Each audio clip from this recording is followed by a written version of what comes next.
Substitute House Bill 2610. And let me clarify, St. Louis County, not the city of St. Louis. I'm sorry. Good morning. And just as you're getting ready there, we have pretty strict time limits here. We have gubernatorial appointments right after us. So bill sponsors will have 3 minutes to present. First two witnesses for and against will have 5 minutes, and we will alternate. All other witnesses will get 3 minutes until we get into redundant testimony and getting up against the clock as well. With that, Representative, please proceed. Thank you, Mr. Chairman. Representative Jim Murphy from State Rep for District 94, South St. Louis County. I'm here to present House Bill 2610. This is a very much a bipartisan bill. It's one that will save our foster care system.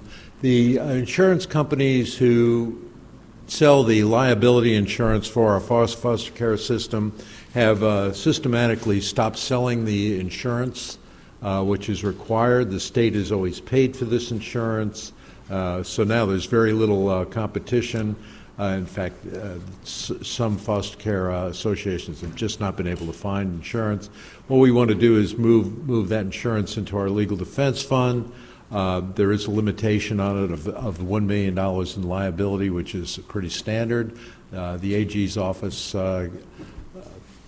handles the legal defense fund. They had no problem accepting this, and it will basically save our foster care system. So I don't see any opposition to it. With that, I'll take any questions. Representative, what was the feedback from the House on this? Do you have any? It was a bipartisan. It passed through both committees, the rules, and the. I believe it was. I can look that up. Yeah, it was unanimous, and on the floor it had one wolf and no vote. All right, seems pretty standard. Yeah. I know, Representative, I know you have to roll after these questions if anybody has questions because you have a committee of your own. Are there any questions for the representative? Seeing none, at any time you can head out. But we're going to call up the first witness in support of House Committee Sub House Bill 2610.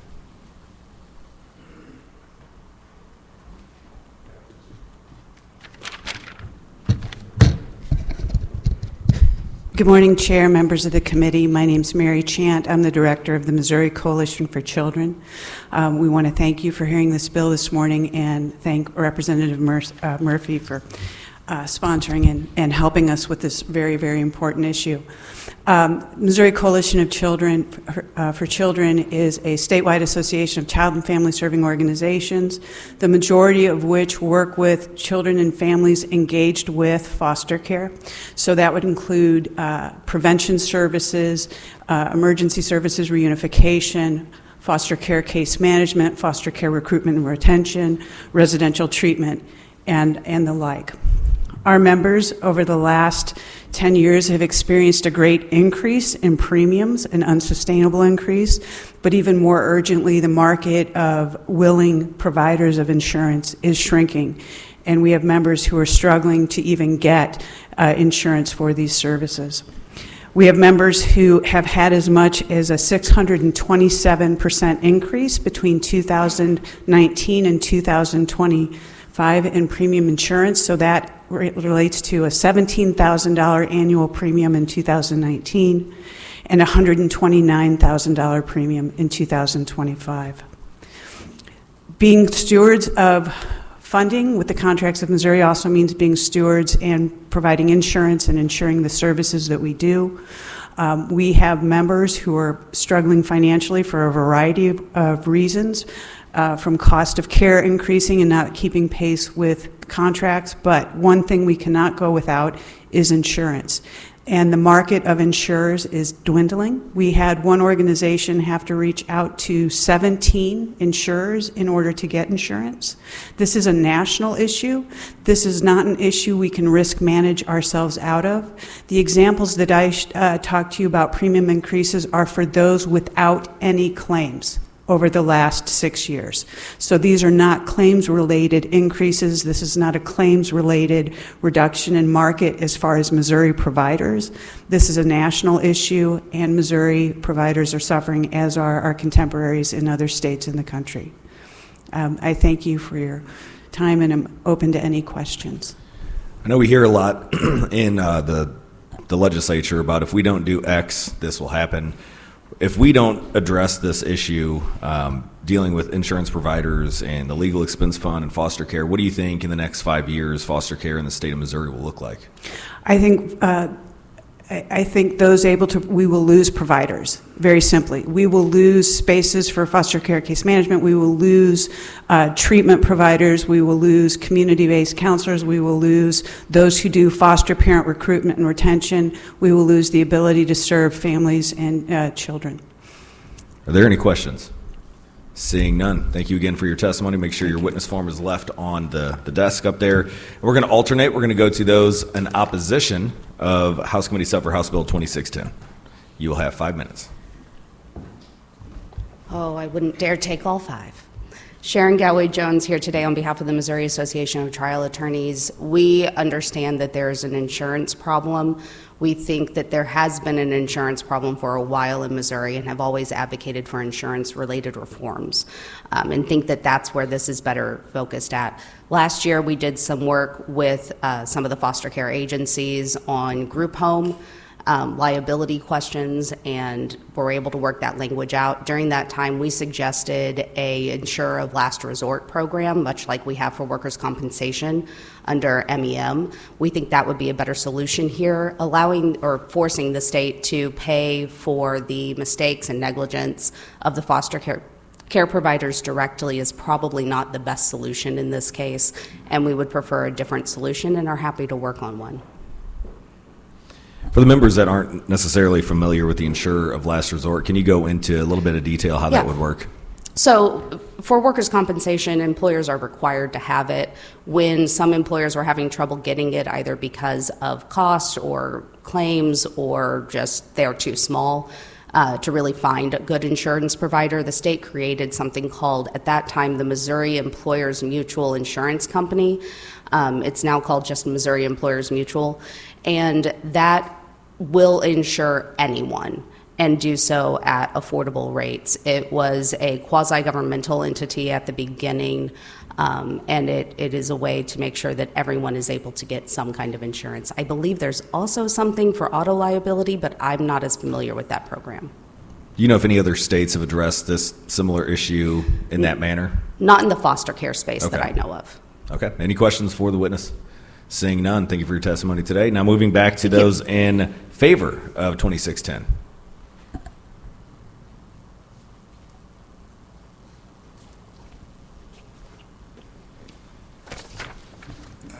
Thank you, Mr. Chair, members of the committee. Doug Nelson on behalf of Missouri Alliance for Children and Families.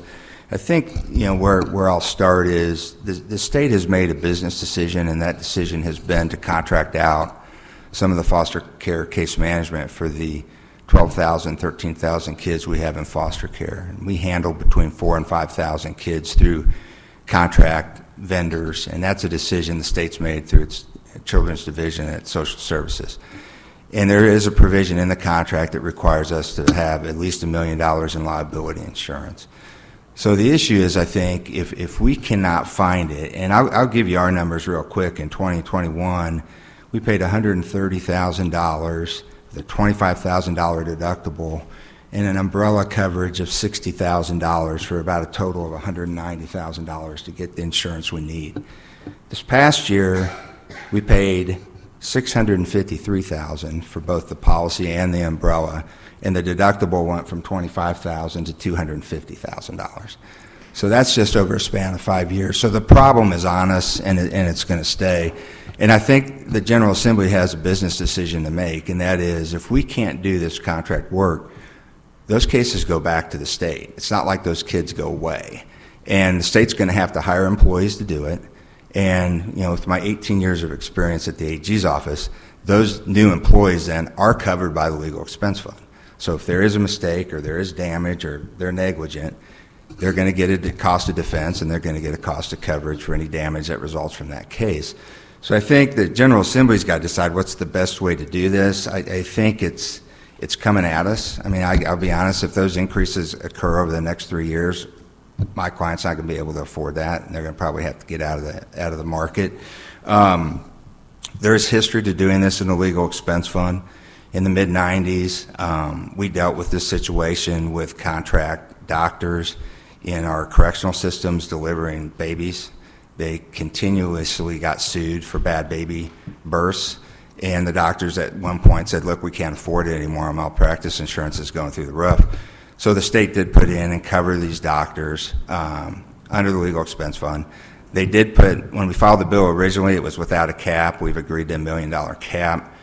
That cap will cover the first $1 million, and then we will be responsible to get an umbrella to cover anything over that if that were to be the case. So with that, I'll end my testimony and be happy to answer any questions. Any questions for the witness? Seeing none. Did a great job. Moving to the next in opposition, please come forward. Next in opposition, 2610. Seeing none, going back to those in favor, we're going to go to 3 minutes now. Those in favor of House Committee Sub for House Bill 2610.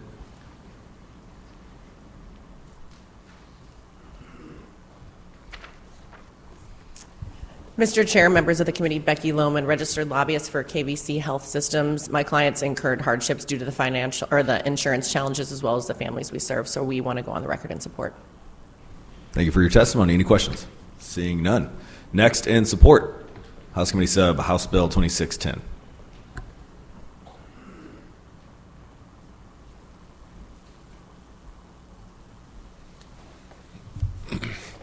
Chair, members of the committee, Matt Thompson here on behalf of Family Forward. As has been said before, we've shared in the challenges experienced by others with the insurance coverage, and I think the legal expense fund will be helpful in keeping these children and providers and out of the state's hands, and probably save the state money. So with that, I'd be happy to take any questions. Any questions for the witness? Seeing none. Moving to the next witness in support, a House Committee Substitute for House Bill 2610.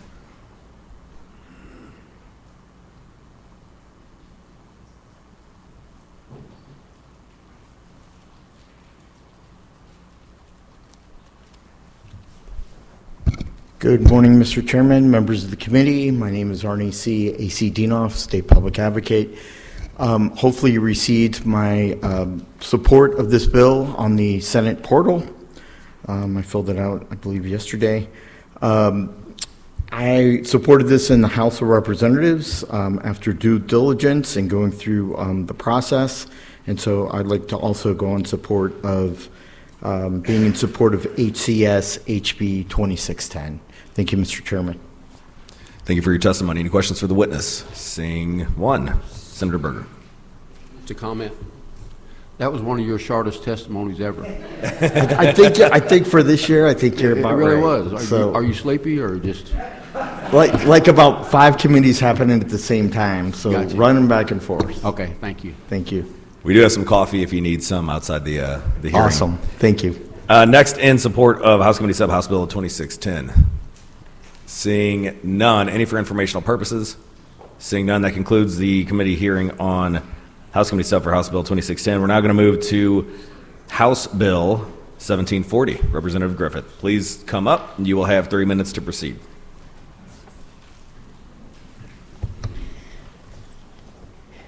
Thank you, Mr. Chair and members of the committee. For the record, Dave Griffith. I represent the 60th District, which is right here in Jefferson City. I'm here to present to you House Bill 1740. Many of you on this committee heard this bill last year. Came out of your committee unanimously, and I appreciate that. So this bill will be commonly called Melanie's Law. Melanie's Law is one that's important. Melanie Wonkum was a friend of mine. On October 22nd of 2022, life changed for her family when she was killed by a drunk driver. This 1740 really has 2 parts to it. There's a penalty provision part where those that are driving while intoxicated or impaired, the penalty provision jumps 1 time. So if it goes from a D to a C, if you kill somebody, there's a mandatory 5-year penalty, 5-year imprisonment. If you kill more than 1 person, it goes to 10 years. The family is going to be here to testify today. Their story is so very compelling. I met with the family in the summer of 2023. And they, through research in some of the folks we tried to look at, is that how we're going to approach this bill. Some compromises were made. The second portion of it is the interlock device that's going to be installed, and really that's a protection for the general public. You can get a hardship license after you've received your license taken away. Many of these folks, we feel like, and we don't know that there's no empirical evidence to prove that they do, but we feel like they're driving afterwards, even after their license is suspended. This is one provision that will help protect the public. And finally, I just want to say that drinking and driving is a choice.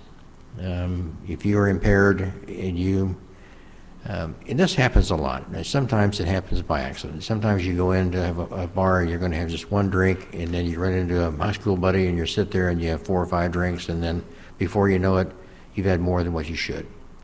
You have a choice of calling Uber or Lyft or calling a friend to get home, or you can get in the car and drive. And so make the good choice and call somebody else to take you home. And Mr. Chair, I want to thank you for hearing this bill so quickly. It took you over the weekend and for you to get it this quickly. I certainly appreciate your help. Representative, thank you for bringing this bill. I think current laws right now on the books for those that have been injured by or killed by drunk drivers is not enough. And hopefully this year will be the year that we can get something to the governor's desk.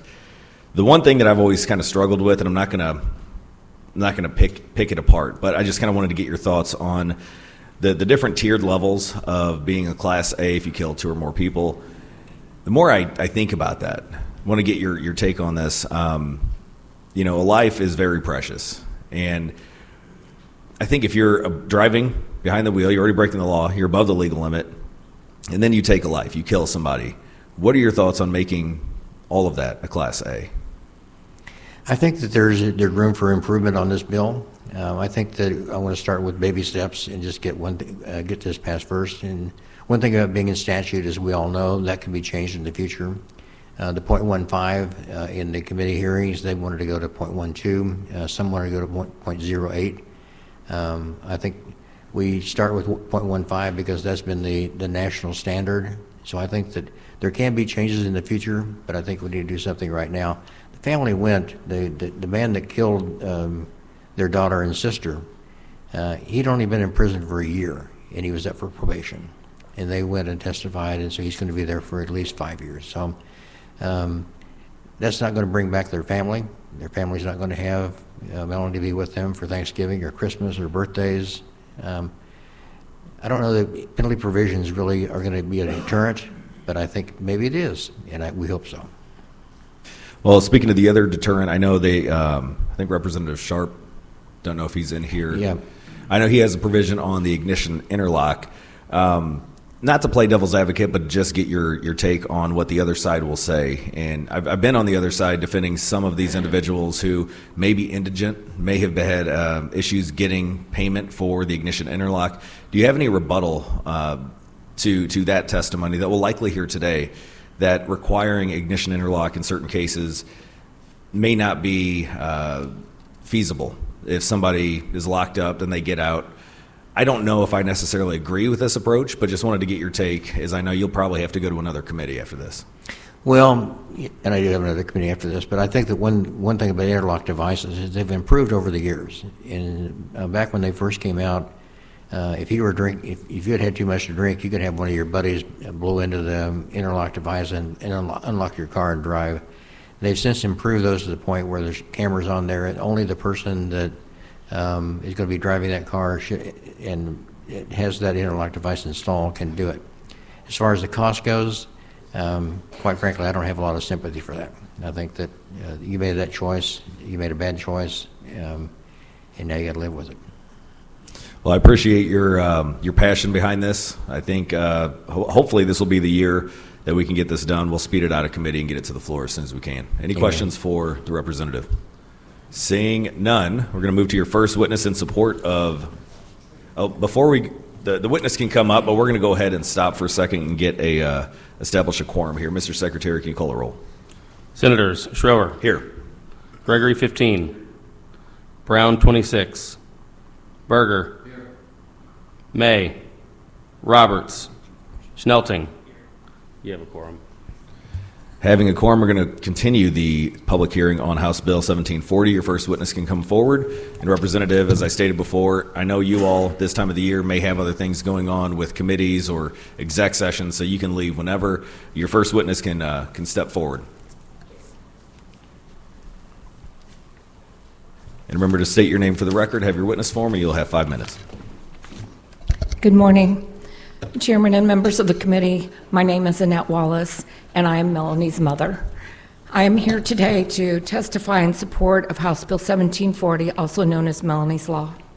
On October 22nd, 2022, at approximately 11:37 p.m., my daughter was killed by a drunk driver who was driving on the wrong side of the road and struck her vehicle head-on. Melanie and her friend, who was seriously injured in the crash, had zero alcohol in their systems. The offender, a first-time DWI offender, had a blood alcohol content of 0.146, nearly twice the legal limit.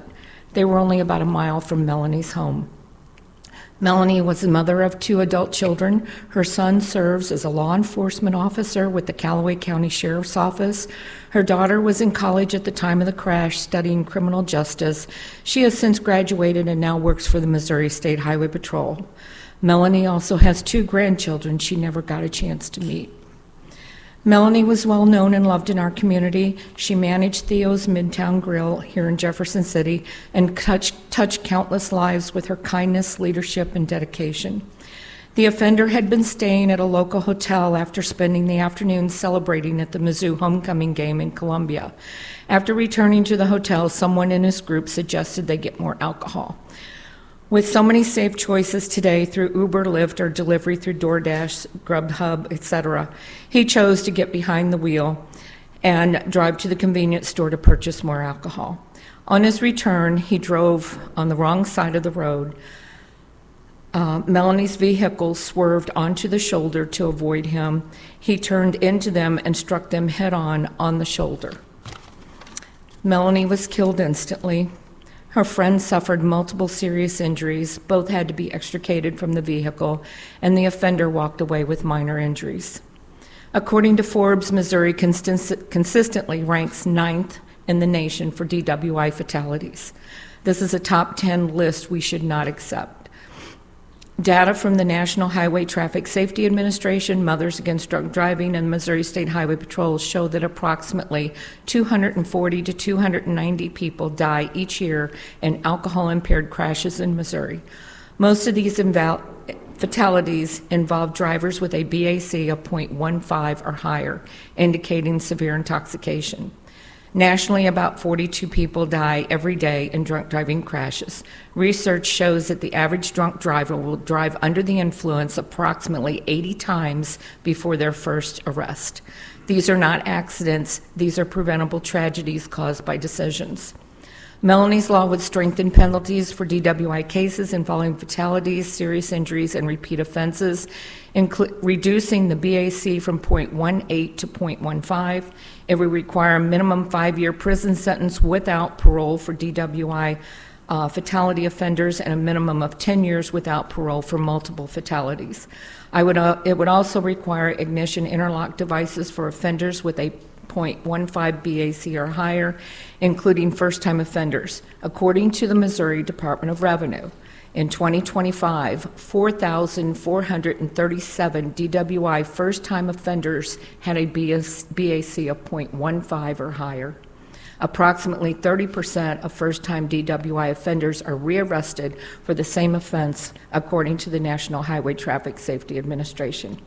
In Melanie's case, the offender was able to regain his driver's license just 30 days after the crash without any restrictions and continued driving until his conviction a year and a half later.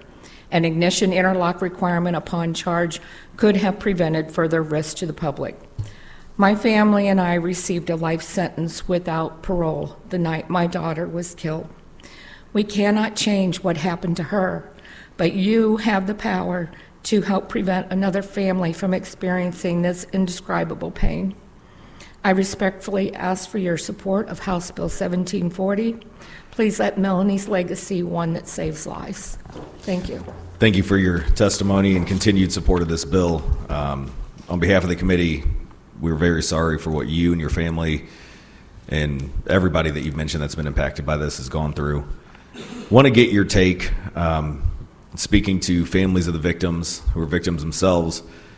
Usually on these crime bills, I want to get their take on how this would impact you all, because we will be the conduit for you all and be your voice on the Senate floor. And I know we've had some discussions with other members who knew this bill was coming up, and I know that there is an appetite to make an A felony for any offender who kills somebody, driving over the limit. What is your take on that? It might be something that's brand new to you that we're tossing in front of you, but that's going to be an option, I think, once we get to the Senate floor. There's a cohort of legislators that would like to see any death caused by a drunk driver to be moved to a Class A. I absolutely agree with that. When we started this process, the reason we came to Representative Griffith is because the law, the DWI law today as it stands, is very weak. And this changes the language and increases the penalty. And as Representative Griffith stated, we want to take baby steps. Of course, my family and I, we wanted to go harsher. But we understand the process and that baby steps have to be taken. We wanted 0.12 BAC, lowered from 0.18 to 0.12. Since Melanie's offender had a 0.146, he would be just under the 0.15 legal limit if it were to be changed. So yes, and we'll be back in the future to advocate for stricter laws. Any questions for the witness? Seeing none, thank you for your testimony today. We're going to switch out and go to those in opposition of 1740.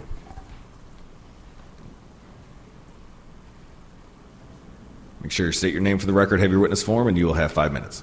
Thank you.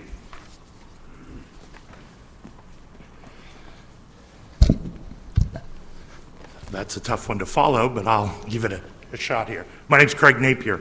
I'm a board member on the Missouri Association of Criminal Defense Lawyers. I have been a criminal defense lawyer for 20 years. First majority of that was with the public defender, and most recently I am in a criminal defense firm in Kansas City and Belton, Missouri. What I'm here today to talk about is this bill, and I believe that it goes too far. I don't believe that it offers us additional safety, but rather more in the interlock device side of things. I think it gives more penalties for administrative laws that don't normally get challenged with the court or any kind of due process other than the offer to have a hearing. Interlock devices are not. My last posting was in Vernon County, Missouri, which is Nevada, and we covered 4 counties, and a couple of those counties only had one lawyer, and I'm in those counties, and I'm sure they don't have any interlock providers. These are not going to be a problem for folks who live in the cities or in Belton, where one of our offices, but when you get down south into this neck of the woods, headed to either border, you're going to have problems with folks getting interlock devices. You're going to have problems with folks maintaining those. I don't know if you're familiar with how those work, but you do have to go physically to a location once a month to get them calibrated. That's one of the requirements. And if that is an hour from your house, then you go there. Or if it's 3 hours, it just kind of depends on where you're at and what you live. So that's going to be a real hardship on folks that may have gone 20, 30, 50 years into their life before they made a mistake. And I'm not here to defend drunk driving. I know I do a lot of defending of drunk driving, but I'm not saying that it's good. I too have lost a family member to a drunk driving accident. So I'm not here just flippantly saying, well, I'm a defense attorney and we need to just not make the penalties worse and we need to make it harder for people. But I regularly deal with the Department of Revenue. I regularly do hearings with them. I regularly sue them to get people's licenses back, and sometimes I win and sometimes I lose, and that's fine. But at this point, my clients are fairly well off. My clients have a lot of money. This is not going to be available to folks without means and folks in the country that don't have access to that. And the reality is that even a first-time DWI person doesn't understand what the impacts on their license are going to be. This is likely not to have a deterrent effect because people don't understand that there's both a criminal side of things and an administrative side of things. People don't understand that, so I regularly have to explain this stuff 2 and 3 times to people so that they know how to get their license back, so that if they are going to be suspended, that they know how to do the interlock process. So my answer to this being a deterrent is that it's not. I don't really think it's going to make any streets any safer. It will, and you know, the person that ran my cousin over, he went to prison. I'm glad he went to prison. I'm not some, let everybody go and let's all get treatment. But the bottom line is, if we're going to do something to make the streets safer, then I think we need to get at the root of the problem, make sure that addiction issues, mental health, all of that gets dealt with. Because after the fact, these are our kids, these are our college students, these are our neighbors, these are our uncles and our aunts that screwed up and drunk and drive, and I got no sympathy for that. But you got to remember that. And I don't think that this bill, as it's written, is really going to do anything to deter the reality that we live in a culture, unfortunately, that alcohol is everywhere. And yes, it's a choice, and I agree with the senator, but I just want to reiterate that the hardships imposed by this, and also, last piece, and then I'll be quiet, the additional crime that is added by if you don't pay your IID bill or if you don't pay your insurance, those are already crime. That's already a crime, right? So if you are driving on a... Your time has expired. I'll give you Okay. a couple seconds. If you're driving on an IID and you don't have it in the car, that's driving while suspended because your license is no good unless you have that. So. Any questions for the witness?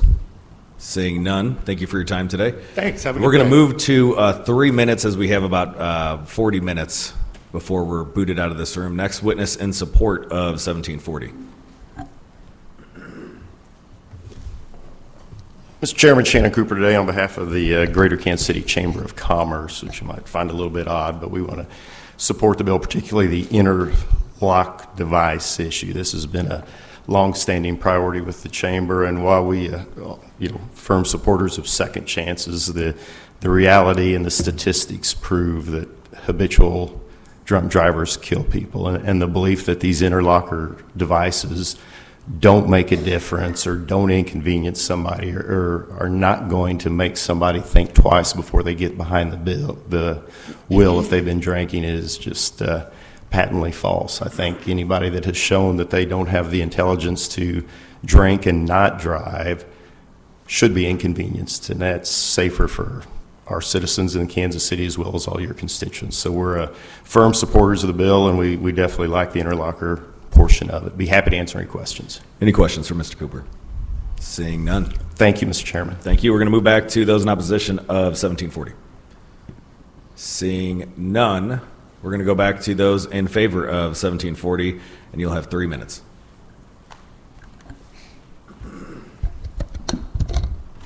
Chairman and members of the committee, my name is Haley Bax, and I'm the daughter of Melanie Wonkum, and I'm here today to testify in favor of House Bill 1740, also known as Melanie's Law. October 22nd, 2022 was supposed to be a day of pure joy, as we were celebrating my friend's wedding. Instead, it became the beginning of a nightmare. After the wedding, my mother and her friend drove my boyfriend and me home. We arrived home around 11 p.m. Probably 20 minutes later, my mom was leaving to take her friend home. I remember saying, "See you later." A few minutes after they left, I heard a loud crashing noise. I asked my boyfriend if he had heard it, but he hadn't. We went to bed only to be woken up around 5 a.m. by my brother. As he led me downstairs, I saw my father, who was divorced from my mother, standing in her apartment. I knew immediately. I turned to my brother and asked, "She's dead, isn't she?" The look on his face was the only confirmation I needed. I collapsed in grief, screaming so loudly my stepmother could hear me from the car outside. In my shock, I ran to my mother's bedroom, telling my brother, "No, I just saw her, she has to be in here," but she wasn't. That morning, we had to deliver the unthinkable news to our family. I texted my aunt around 5 a.m. to see if she was awake, and she was. So we drove to her house to tell her that her sister was gone. A few minutes later, my cousin came walking out of her room, and we had to tell her that her aunt was gone. Next, we drove to Mita to tell my grandpa that his daughter was gone. And lastly, we drove to the Lake of the Ozarks to find my grandma at church and tell her the same. I can still see their faces and their reactions as clearly as if it were yesterday. The man responsible, Robert Harris, who was 58 years old, made a choice. He chose to go out for more alcohol, deciding that his want for a drink was more important than the lives of others, more important than the life of my mother. My mother and her friend did everything right. They were sober. They were making the responsible decision to get everyone home safely. They were only 3 minutes down the road when one person's poor choice ended her life. While he was convicted, there is no true balance of justice here. His family can still visit him in prison. My family visits a grave. He will one day be released and continue his life. I will never get to see my mother again. My 2 children will never know their grandmother. This March, my mom would have celebrated her 50th birthday. Instead, because of a preventable choice, she will forever be 46. My mother was my best friend, and now I have to live without her. My mother always told me that life isn't fair, and that she wasn't worried about my driving, but the other people on the road. She was right. I'm here today to ask you to pass Melanie's law so that other families might be spared this level of loss, so that there are real consequences for those who put others in danger. Thank you for your time.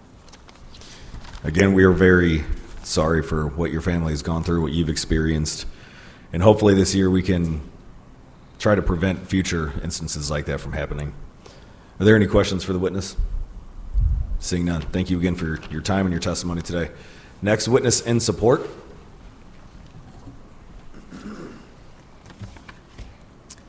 Hello, good morning. My name is Tina Ware, and I am here today to testify in strong support of House Bill 1740. This bill is named after my younger sister, Melanie Wonkum, whose life was stolen by a drunk driver. I want you to know that behind this bill number is a real person, a real family, and a loss that never goes away. On October 22nd, 2022, Melanie had made arrangements to pick up her daughter, Haley, after Haley had spent the day in a wedding in Osage County. Haley didn't have to worry about how she was getting home. Melanie had it handled. They did everything right. Later that same night, around 11:37 p.m., Melanie was riding as a passenger in a car when a drunk driver crossed the center line and hit them head-on. The driver of Melanie's vehicle was seriously injured. My sister was killed instantly. The drunk driver, however, walked away and suffered only minor injuries. The offender lived nearly 3 hours away and had traveled to Columbia to attend the Mizzou homecoming football game with his family.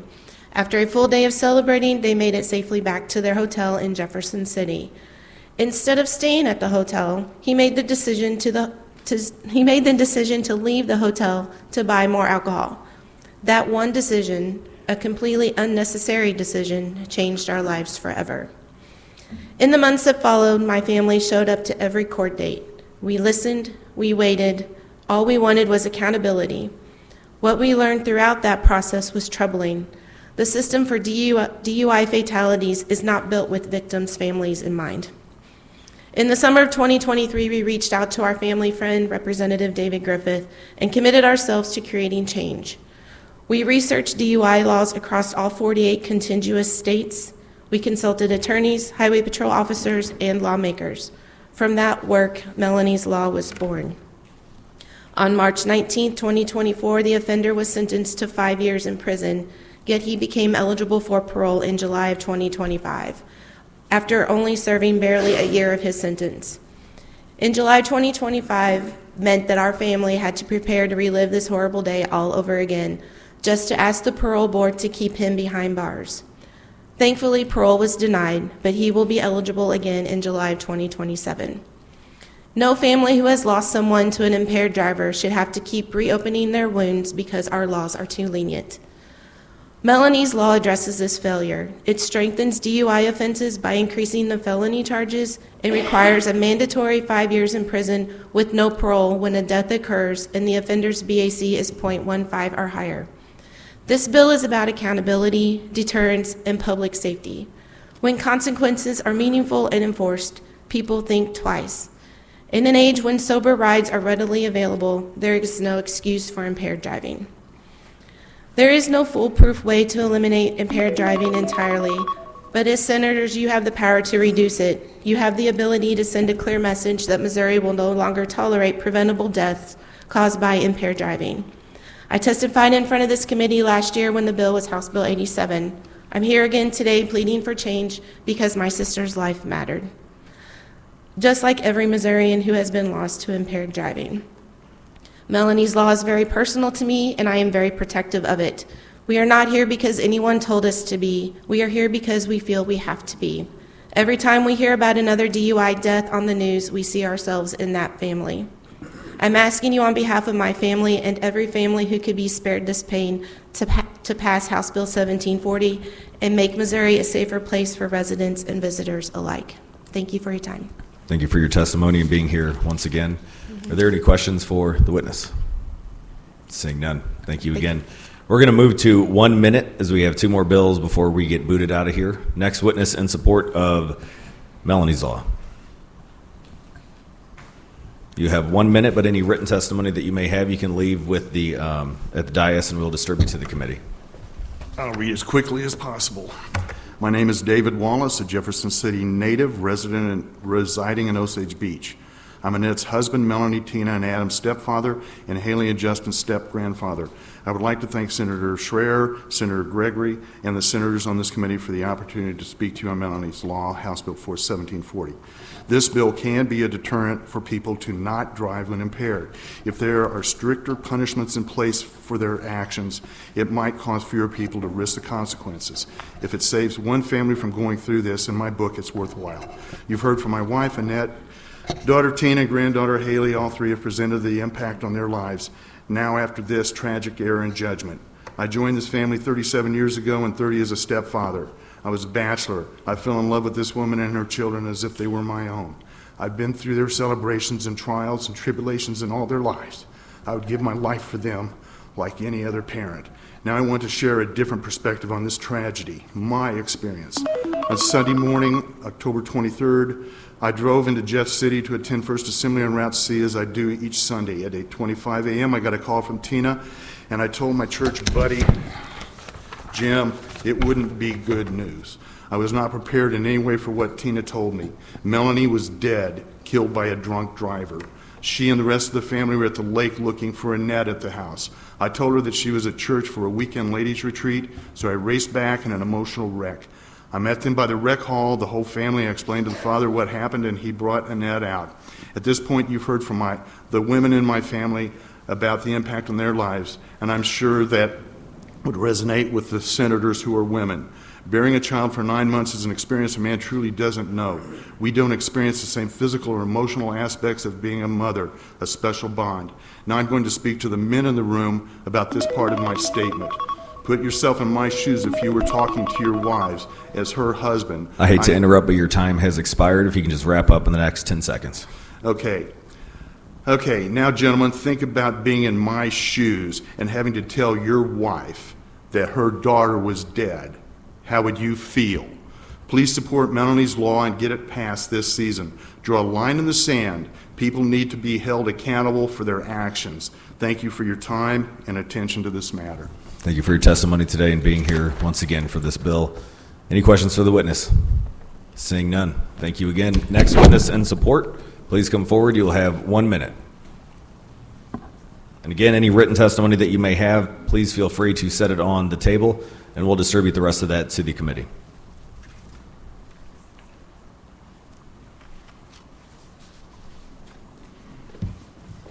Good morning. My name is Jennifer Neldon. I'm here on behalf of House Bill 1740, and I'm also here on behalf of my daughter, Grace.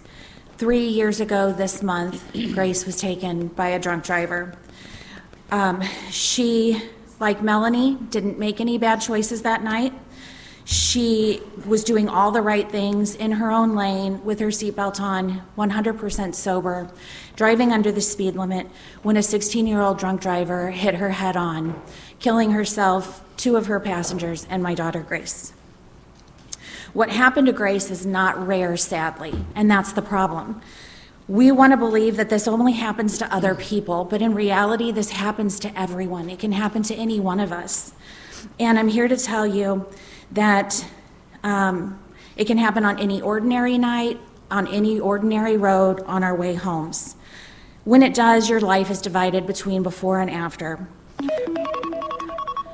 I support... Your time has expired, but I'll give you a couple seconds to wrap I support up. House Bill 1740. We need deterrence. We need to make this stop. It's a cultural change that needs to shift. Thank you. I agree. Thank you for your testimony, and we're very sorry for what your family, too, has experienced. Are there any questions? Seeing none, next witness in support, please come forward.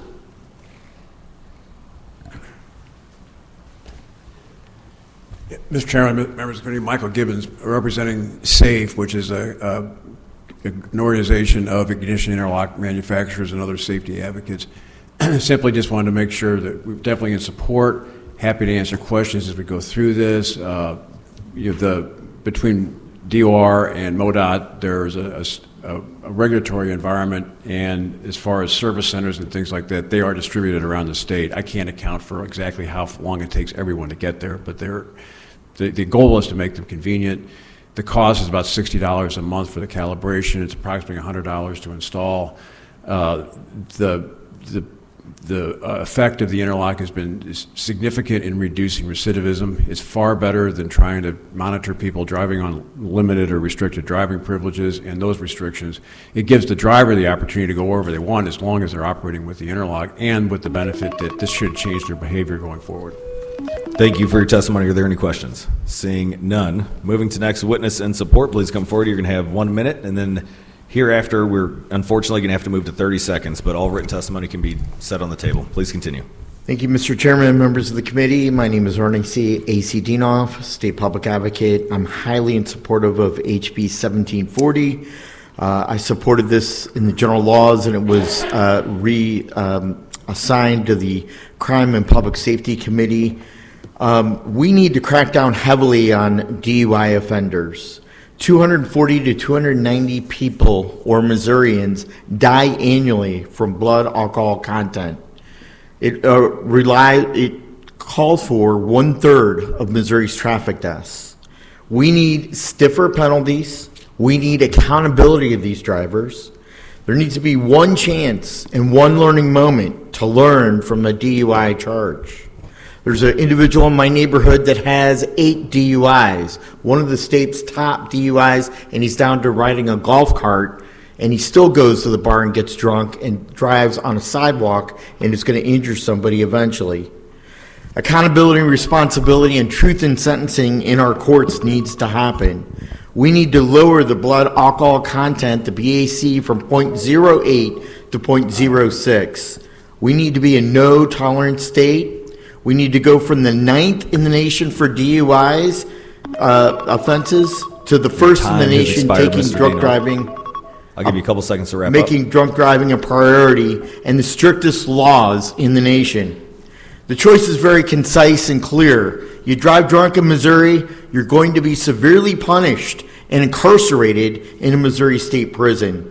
DUIs must stop today. We're going to have to stop you here because we've only got about 20 minutes for 2 more bills. Are there any questions for Mr. Dienoff? Seeing none, we're going to move to the next witness, and unfortunately we have 30 seconds. Good morning, Chair, Vice Chair, members of the committee. Thanks for the opportunity to testify on House Bill 1740. My name is Heather Elder. I'm a victim service specialist with Mothers Against Drunk Driving here in Missouri. I see the impact of these crashes firsthand. I work with these families, I work with these witnesses, I carry their burdens with me every day. Since January 1st, I've worked with 45 new victims across 40 counties. One of those cases was a mother who held her baby delivered by emergency C-section for only 21 minutes before he died in her arms after an impaired driver struck them at 10:30 in the morning. The offender was 19, and he was a repeat offender. This law is needed in Missouri. House Bill 1740 is one of the most significant public safety improvements to Missouri's impaired driving in years. While your time has expired, I'll give you a couple seconds. I worked for the Department of Revenue in Legislation and Constituent Services for several years with Zach Wyatt. I answered calls from many of you on constituent services. Many of those calls were about ignition interlock devices and the unfairness of them. My answer to them is lucky you. Lucky that you get to have an ignition Unfortunately, interlock while device your and time you're has not expired, dead or injured. Are there any questions for the witness? MAD is very much in support of this bill, and thank you. Thank you for your testimony. Next, in support of House Bill 1740.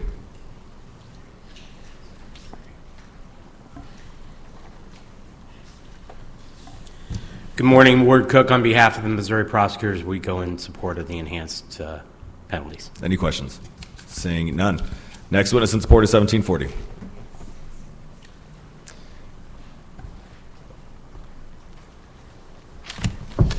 Mr. Chair, members of the committee, Patrick Flesh and Scott Wilson with the Missouri Department of Transportation in support of this bill. As part of our legislative agenda, we are in support of an all-offender interlock system, but we support the steps taken here, whether it be 0.15 or 0.12. We will leave written testimony, and any questions we'd be happy to answer.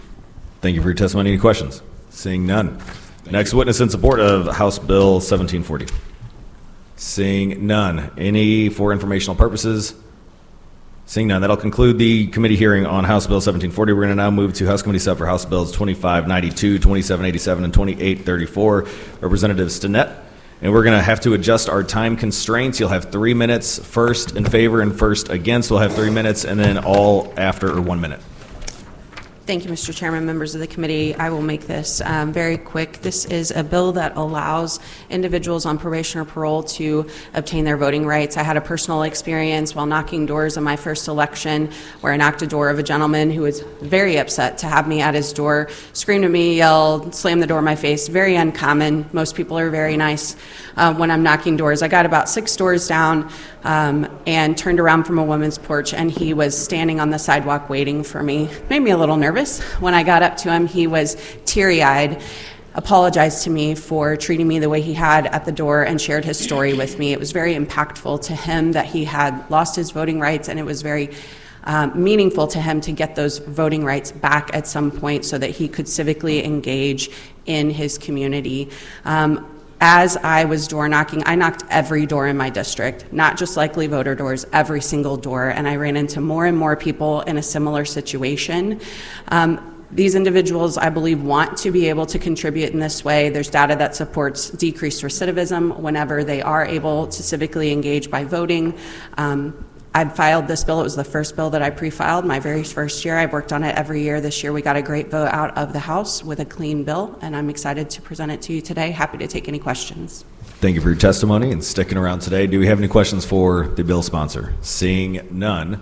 First witness in support, please come forward. You'll have 3 minutes. Make sure your witness form is filled out, and proceed when ready.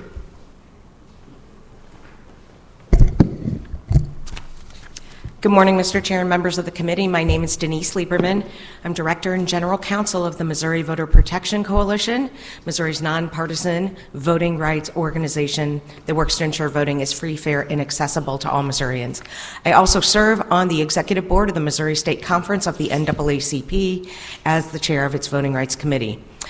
We go on record in support of House Bill 2592, which would restore voting rights to Missourians who have a felony conviction after they have served their time. This is a much-needed reform that has proven impacts on reducing recidivism and promoting positive re-entry experiences and promoting good citizenship in our community. The majority of states now allow voting by those on probation and parole, and a majority of Americans also support restoring voting rights upon release from incarceration. Studies show that voting while on probation and parole reduces recidivism. One study found a 10% drop in recidivism among states who restored voting rights. This is because voting encourages engagement and participation. It gives people a stake in their communities. And this is one reason that since 1997, 26 states and the District of Columbia have restored voting rights to people living with felony convictions in their past. And as a result, over 2 million Americans have had their rights restored and become full citizens in their communities. It is time that Missouri joins this list. Approximately over 70,000 Missourians would be impacted by this legislation, and it's time that Missouri restores full citizenship to people who are on probation and parole, who are working, paying taxes, contributing members of their communities, and yet have no voice in their government. For that reason, we urge you to support 2592. Thank you for your testimony, right on time also, so you get points for that. Any questions? Seeing none. Next in opposition of these House Committee substitute for House Bill 2592, 2787, and 2834, you will have 3 minutes.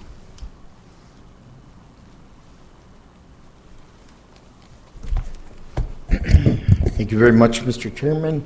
Members of the committee, my name is Arnie C. A.C. Dinoff, State Public Advocate. I highly oppose all these bills in the House. You know what? It comes down to personal accountability and responsibility. If someone is going to impede other people's lives, other families, victims across Missouri with felony crimes, then they must serve a truth in sentencing in our state prisons, or in lieu of that, parole and probation 100%. They had the option to think before they did the crime and made the decision to impact someone else's life or take advantage of another Missourian. I take it very seriously when somebody commits a felony. As a matter of fact, we have a felon that is currently serving in violation of the state constitution and chapter 115.306 of the revised state statutes in the House of Representatives as a convicted felon and a former drug dealer, and it continues to be allowed to go on in the House chamber. I take felonies and crime very seriously, and we need to have a huge impact that you shouldn't commit the crime if you don't want your rights or your voting to be impacted. You know what? You lose your right until your probation is 100% completed.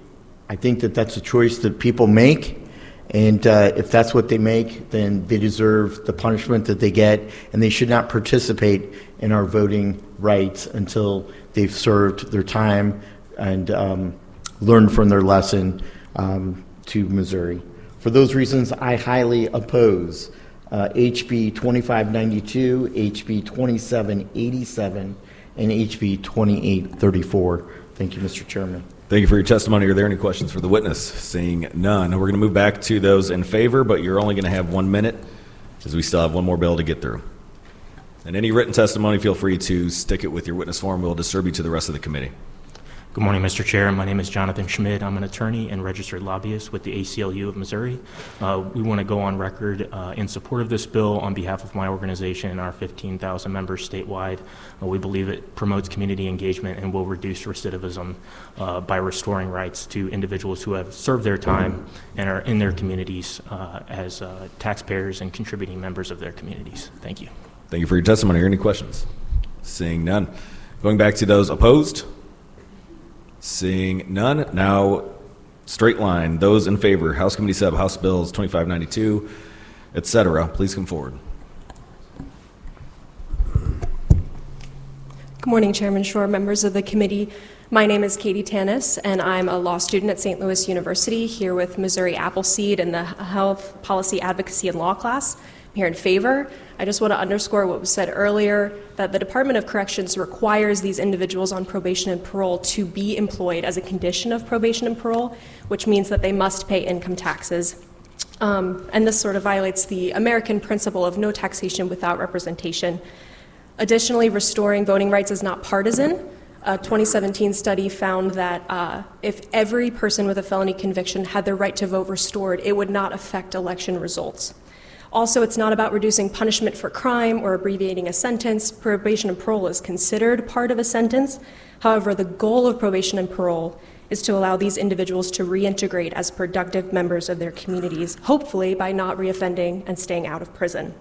So if our goal is to allow these individuals to work and to live and to pay taxes, we should treat them as full citizens. I encourage the committee to vote do pass. You get extra points too for being right on time. Any questions for the witness? Seeing none, next in support. And then after this witness, we're going to move to 30 seconds. Mr. Chairman, members of the committee, Alex Eaton, representing Responsive Government Action, would like to go in support of House Bill 2592. Thank you. Points for you too. You didn't even need the full time. Any questions? Seeing none, next in support.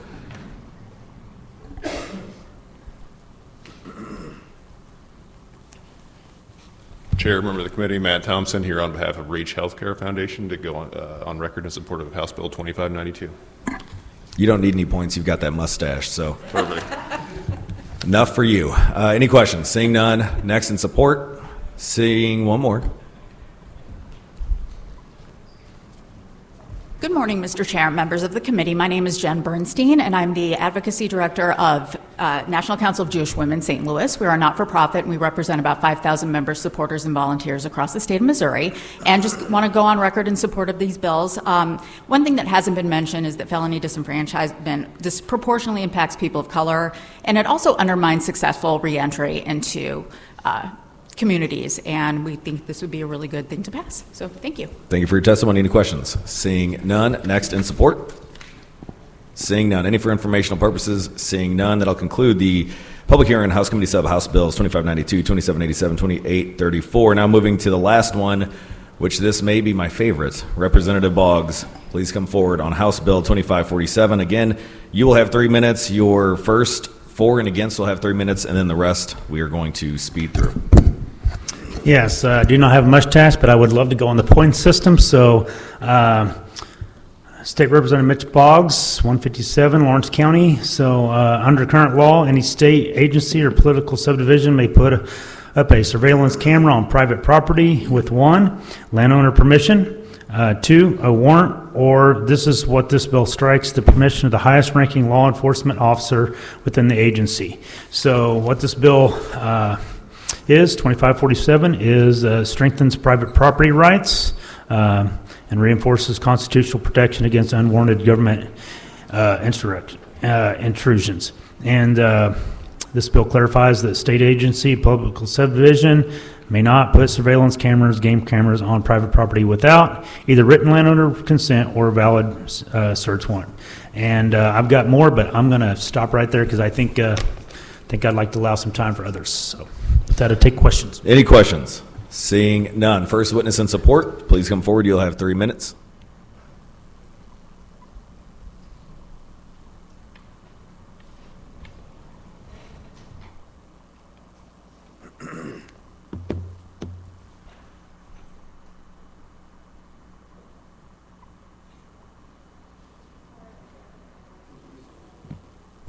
Thank you, Mr. Chairman, members of the committee. My name is Arnie C. A.C. Dinoff, State Public Advocate.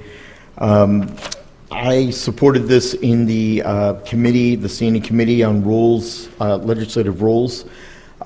This is a no-brainer piece of legislation. It's a slam dunk, in my opinion. We need to get this over the finish line.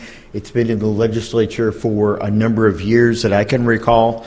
I believe Representative Boggs has been introducing it each and every year since he's been here, and I even think it was here before. This is common sense not to give a chief law enforcement officer ultimate power and authority. I think sometimes just because you have a badge and a gun doesn't mean that you can intrude or impede or jump on property owners' rights. I strongly believe in property owner rights in control of one's own property. When it comes to surveillance, that's a very serious issue. It's a serious issue for private property owners to decide if they want to cooperate with law enforcement or the Department of Conservation or other national and state law enforcement agencies. But I don't believe that law enforcement should go and get a search warrant from a court unless they have probable cause that somebody is committing a felony or a crime. For those reasons, I strongly believe in property owner rights and control rights, and I highly support HB 2547. Let's finally get a bill passed by both houses, by both the House and the Senate, and get it on the governor's desk. Thank you very much, Mr. Chairman. Thank you for your testimony. Any questions for Arnie? Seeing none. Next witness in support, you'll have 1 minute.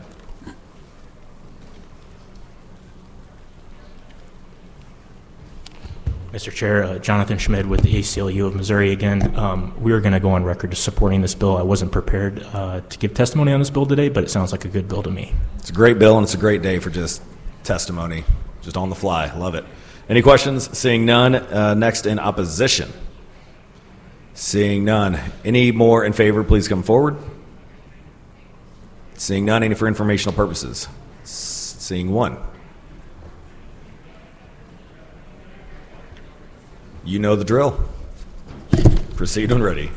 Good morning, Mr. Chairman, members of the committee. Aaron Jeffries, Deputy Director, Missouri Department of Conservation. Just for a little bit of background history, in 2021, the department recognized there was a problem that got a lot of media attention in Tennessee. Tennessee Game and Fish was placing game cameras on private property. Our agents quickly worked to develop a policy. That policy indicated game cameras could be placed on private property only if it was pointing towards public land. That's an important part of the current law that is in place. We then worked with the General Assembly in 2021 to pass House Bill 369, which was overwhelmingly supported in both chambers at the time. Was voted in the House by a vote of 150 to 1. Since the passage of that law, our agents have used it 3 times. One time on an elk poaching case down next to Peck Ranch, and 2 times involving commercial fishing on the Mississippi River, where it's really limited opportunity to do surveillance. So with that, Mr. Chairman, I'll be happy to answer any questions. Any questions? Seeing none. You answered them all. Any for informational purposes? Seeing none, that'll conclude the public hearing on House Bill 2547. And I now move that we exit public hearing and go into executive session. Do I have a second? Having a second, we are now in executive session. I now move that we bring House Committee Sub for House Bills 2747 and 2047 before the committee. Do I have a second? Having a second, all in favor say aye. Aye. All those opposed say no. You guys have the bills before the committee. We heard this bill last week dealing with Clean Slate, a bill that we've heard by myself and Senator Williams in the past. This was Representative Davidson's bill. We have a substitute which has been distributed to the committee. Everybody should have that electronically. Is there any discussion on the Senate committee substitute?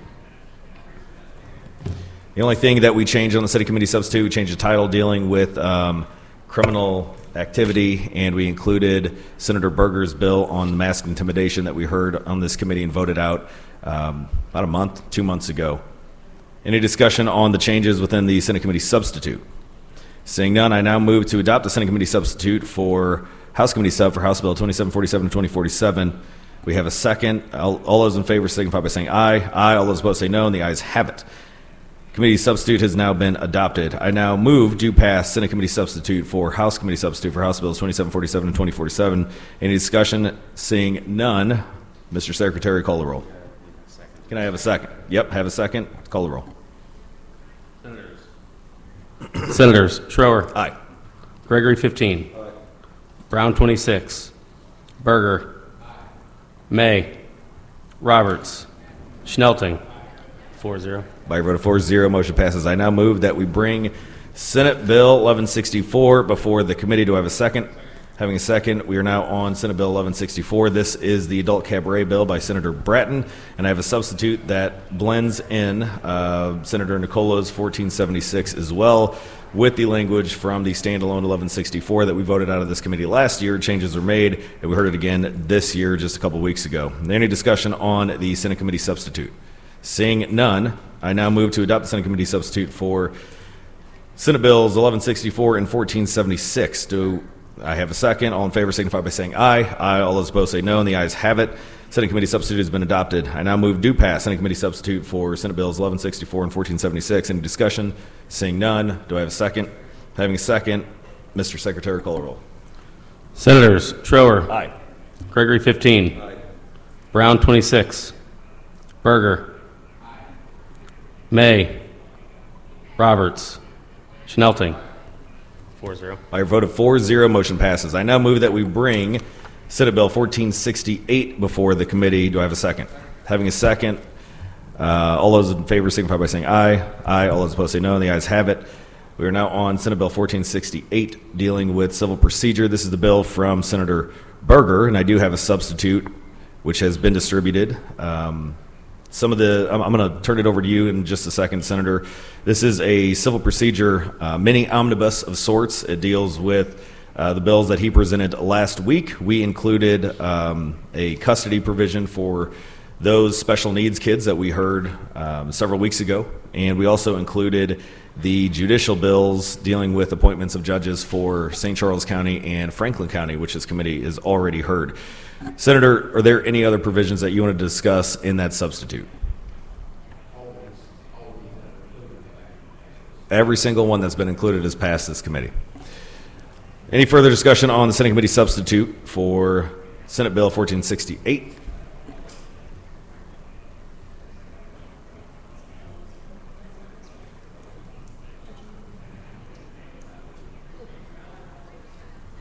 So for clarification, the St. Charles judge was not put in there, but we'll address that when it comes time to get to the floor. Any further discussion on the Senate committee substitute for Senate Bill 1468? Seeing none, I now move that we adopt Senate committee substitute for Senate Bill 1468. Do I have a second? Having a second, all those in favor signify by saying aye. Aye. All those opposed say no, and the ayes have it. Senate committee substitute has been adopted. I now move to pass Senate committee substitute for Senate Bill 1468. Any discussion? Seeing none, I now renew my motion. Do I have a second? Having a second, Mr. Secretary, call the roll. Senators Schroer. Gregory 15. Brown 26. Berger. May. Roberts. Schnelting. 4-0. By a vote of 4-0, motion passes. I now move that we bring up House Bill 2505 before the committee. Do I have a second? Having a second, we're now on House Bill 2505. I do have a Senate committee substitute, which this is Judge Dolan's bill on grandparents' rights and custody, and we included the aforesaid bill dealing with special needs custody changes in the substitute. This substitute has been distributed. Everybody should have that within their emails. Is there any discussion on this substitute for House Bill 2505? Seeing none, I now move that we adopt this substitute for House Bill 2505. Do I have a second? Having a second, all those in favor signify by saying aye. Aye. All those opposed say no, and the ayes have it. The committee substitute is adopted. I now move to pass Senate committee substitute for House Bill 2505. Do I have a second? Having a second, Mr. Secretary, call the roll. Senators Schroer. Aye. Gregory 15. Brown 26. Berger. May. Roberts. Schnelting. 4-0. By your vote of 4-0, motion carries. I now move that we bring House Bill 1977 before the committee. Do I have a second? Having a second, we are now on House Bill 1977. This is Representative Cook's bill on mental health notaries, which we've heard and voted out of this committee for the past 2 to 3 years. Is there any discussion? Having no discussion, or no questions, I would now renew my motion that we vote do pass House Bill 1977. Do I have a second? Having a second, Mr. Secretary, call the roll. Senators Schroer. Aye. Gregory 15. Aye. Brown 26. Berger. May. Roberts. Schnelting. 4-0. By your vote of 4-0, motion carries. Last bill, I now move that we bring up Senate Bill 1391 before the committee. Do I have a second? Having a second, we are now on Senate Bill 1391. This is my bill dealing with post-conviction relief for death penalty cases that we voted out of this committee, I believe unanimously last year, and just heard this last week. Is there any discussion on the underlying bill? Seeing none, I now renew my motion that we vote do pass Senate Bill 1391 out of the committee. Having a second, Mr. Secretary, call the roll. Senators Schroer. Aye. Gregory 15. Brown 26. Berger. May. Roberts. Schnelting. 4-0. By your vote of 4-0, motion carries, and I now move that we vote or get out of executive session and adjourn. We have a second. All those in favor signify by saying aye. Aye. All those opposed say no, and we are adjourned.